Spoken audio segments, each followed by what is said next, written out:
की कच्ची बस्ती में एक गरीब मजदूर कालू रहा करता था। कालू के घर में उसकी पत्नी जानकी थी।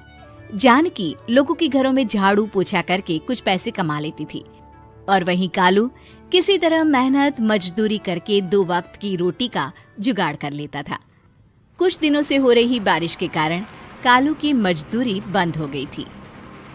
अरे जानकी, इस बार तो बरसात ने हद ही कर दी, रुकने का नाम ही नहीं ले रही। कुछ समझ में नहीं आ रहा, अगर इसी तरह काम पर नहीं गया तो 2 वक्त की रोटी का जुगाड़ कैसे होगा। अरे तुम चिंता क्यों करते हो, बारिश का क्या है, 1 आध दिन में रुक जाएगी और उसके बाद में फिर से काम शुरू हो जाएगा। अरे 3 दिन तो हो गए, बरसात तो रुक ही नहीं रही है और आगे भी रुकने के कोई आसार नहीं दिख रहे। तो क्या हुआ, तुम्हारा काम बंद हुआ है ना? मैं तो अभी भी लोगों के घर झाड़ू पोछा करने जाती ही हूँ। मेरे पगार से कुछ दिन तो निकल ही जाएंगे। अरे घर का खर्चा तो हम किसी तरह चला लेंगे जानकी, लेकिन ये जो छत टपक रही है इसका क्या करेंगे? ये बात तो आपकी सही है। हमारी झोपड़ी अब काफी पुरानी हो चुकी है और इसके छप्पर में भी कई सारे छेद हो गए हैं। रात भर पानी टपकता रहता है। अरे मैं भी इसी बात से बहुत परेशान रहता हूँ। कहीं किसी दिन ज्यादा बारिश आ गई तो हमारी झोपड़ी टूट कर बिखर ना जाए। राम राम राम, ऐसी अशुभ बातें क्यों करते हो? अरे ऐसा कुछ नहीं होने वाला। ये झोपड़ी ही तो हमारा सब कुछ है। अगर यही नहीं रही तो हम जाएंगे कहाँ? ठीक है जानकी, जब तुम्हारी पगार मिल जाएगी तो कुछ पैसे बचाकर झोपड़ी के छप्पर की मरम्मत करवा लेंगे। शायद हमारी परेशानी कुछ कम हो जाए। ठीक है जी, अब ना ज्यादा परेशान मत हो। ये लो, खाना खा लो और सो जाओ। सुबह मुझे भी जल्दी काम पर जाना है। जानकी और कालू अपनी झोपड़ी में सो गए। रात को अचानक से बहुत तेज बारिश शुरू हो गई। धीरे धीरे बारिश का पानी कालू की बस्ती में भरने लगा। पानी भरते भरते झोपड़ी के बाहर तक पहुंच गया था। सुबह के वक्त जब कालू और जानकी सोकर उठे, हे भगवान, ये क्या हो गया? बारिश का पानी तो हमारे घरों तक पहुंच चुका है। अब मैं काम पर कैसे जाऊंगी? रहने दो जानकी, तुम आज काम पर मत जाओ। ऐसे पानी से निकल कर जाओगी और बीमार पड़ गई तो लेने के देने पड़ जाएंगे। लेकिन अगर नहीं गई तो मालकिन लोग नाराज हो जाएंगे। आप जानते हैं ना, बड़ी मुश्किल से 1 दिन की छुट्टी भी नहीं देती है। अरे लेकिन जानकी, झोपड़ी के बाहर तो पूरी बस्ती में पानी भरा है, तुम जाओगी कैसे? जानकी जैसे तैसे करके काम पर चली जाती है, लेकिन अगले दिन फिर से बहुत ज्यादा बारिश होती है और बस्ती में ज्यादा पानी भर जाता है। आज तो मैं तुम्हें किसी भी तरह काम पर नहीं जाने दूंगा। अरे अगर तुम्हें कुछ हो गया तो क्या होगा? ठीक है, तुम ठीक ही कहते हो। आज नहीं जाती। अगर मालकिन नाराज हो गई तो मना लूंगी किसी तरह। अरे मनाने वाली क्या बात है? जब तुम बताओगी कि हमारी झोपड़ी में पानी भर गया है तो वो खुद ही समझ जाएंगे ना। अगले 2 दिन तक तेज बारिश होने की वजह से जानकी, कालू और आसपास की बस्ती में रहने वाले सभी लोगों के घरों में पानी भर जाता है, जिसकी वजह से जानकी काम पर नहीं जा पाती।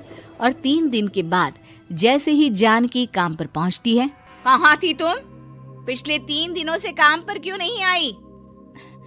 मेम साहब, क्या बताऊं, इतनी ज्यादा बारिश हो रही थी, हमारी पूरी बस्ती में पानी भर गया है और उससे भी ज्यादा तो मेरी झोपड़ी के अंदर पानी भर गया। आप ही बताइए कैसे आती मैं? इसका मतलब ये हुआ कि बारिश होगी तो तुम काम पर नहीं आओगी? ना ना, मेरे कहने का ये मतलब नहीं था मेम साहब। तुम जानती भी हो 3 दिन से कितनी परेशानी हो रही है मुझे। सारा काम मुझे खुद करना पड़ा। माफ कर दीजिए मालकिन जी, पर मैं क्या करती, आने के लिए रास्ता ही नहीं था। सब जगह पानी भरा हुआ था। बहाने तो तुझे बहुत बनाने आते हैं। जानकी देख, अगर अगली बार ऐसा किया ना तो फिर काम से हमेशा के लिए छुट्टी। अरे ना ना मालकिन, ऐसा मत कीजिए। बारिश की वजह से मेरे पति की मजदूरी भी छूट गई है। बड़ी मुश्किल से घर में 2 वक्त खाने की रोटी का जुगाड़ हो पाता है। आप मुझे काम से निकाल देंगे तो हम क्या खाएंगे? अगर इतनी ही चिंता है तो फिर रोजाना काम पर आया करो। चलो अब जल्दी से जाकर घर का सारा काम करो। बारिश रुकने का नाम ही नहीं ले रही थी। पूरे शहर में बाढ़ जैसे हालात बन गए थे। लेकिन नौकरी जाने के डर से जानकी किसी तरह रोज काम पर जाती थी। एक दिन जब जानकी काम करके अपने घर लौट आई तो अचानक उसकी बस्ती में कुछ लोगों का शोर सुनाई दिया। अरे लगता है बाहर कुछ हुआ है, मैं जाकर देखता हूँ। हाँ हाँ, पता तो कीजिए, ये बस्ती में लोग इतना शोर क्यों कर रहे हैं? बाहर जाकर कालू ने एक आदमी से पूछा। अरे क्या हुआ भाई, इतना शोर क्यों मचा रहा है?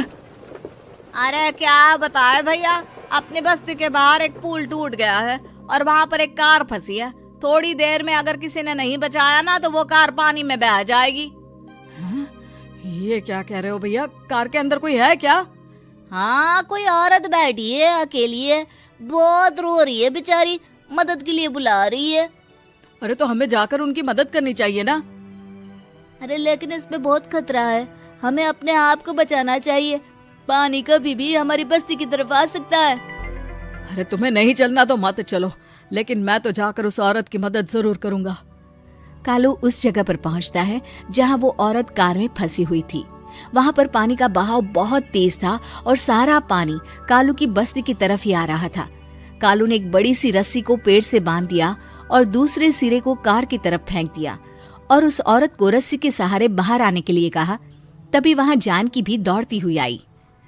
अरे ये तो मेरी मालकिन है, जिनके यहाँ मैं काम करने जाती हूँ। अरे मैडम जी, आप डरिएगा मत, आपको कुछ नहीं होगा। आपकी गाड़ी को भी मैंने रस्सी से बांध दिया है। थोड़ी देर में पानी का बहाव कम हो जाएगा, फिर हम आपकी कार को भी बाहर निकाल लेंगे। क्या तुम जानकी के पति हो? हाँ हाँ, जानकी मेरी ही पत्नी है, आपके यहाँ काम करती है ना। लेकिन मेम साहब, आप यहाँ पानी में कैसे फंस गई? अब क्या बताऊं, मैं अपनी सहेलियों के साथ पिकनिक पर गई थी, वहीं से लौट रही थी। अचानक पानी का बहाव तेज हो गया और मेरी गाड़ी फंस गई। अरे कोई बात नहीं मालकिन, अब ना आप बिल्कुल सुरक्षित हैं। मैं तो बहुत बुरी तरह डर गई थी, कब से मदद के लिए चिल्ला रही थी, लेकिन कोई मेरी मदद के लिए नहीं आया। भला हो तुम्हारा पति का जिसने मेरी जान बचा ली। लेकिन जानकी, मैंने तुम्हारे साथ बहुत गलत व्यवहार किया। इतने खराब मौसम और बाढ़ में भी तुम्हें काम पर आने के लिए कहा, नौकरी से निकालने की धमकी भी दी, और तुमने मेरी जान बचाई। मुझे माफ कर दो। अरे कोई बात नहीं मालकिन, आपकी जान बचाना तो हमारा धर्म था। देखो जानकी, तुम्हारी झोपड़ी में जो भी नुकसान हुआ है उसके लिए मैं तुम्हें पैसे दूंगी।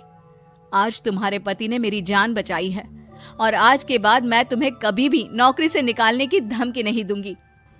आज मैं तुम्हारी परेशानी को अच्छी तरह समझ चुकी हूँ।